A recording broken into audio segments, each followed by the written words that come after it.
নমস্কার। আমাদের চ্যানেল র চাইদ এডির তরফ থেকে সবাইকে অভিনন্দন এবং আমাদের পশ্চিমবঙ্গে যে নতুন সরকার এসছেন তাকেও আমাদের চ্যানেলের তরফ থেকে আমরা অভিনন্দন জানিয়ে আমরা শুরু করছি। আজকের গল্প হচ্ছে যে ব্রহ্মাণ্ড যে বানিয়েছে তার নাম ব্রহ্মা এবং ব্রহ্মার মুখ থেকে যে প্রথম শব্দটা বেরোয় সেটা হচ্ছে ওম। আজকে আমরা দেখছি যে নাসা বা অন্যান্য যারা স্পেস নিয়ে রিসার্চ করে তারা গিয়ে দেখছে যে ওখান থেকে একটা ওম ওম ওম আওয়াজ আসছে এবং তারা সেটা আবিষ্কার করেছে।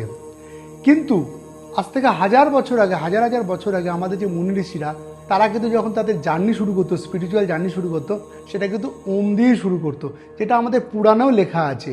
সুতরাং ওম শব্দটা কিন্তু আদি, অনন্ত, যার কোনো শেষ নেই।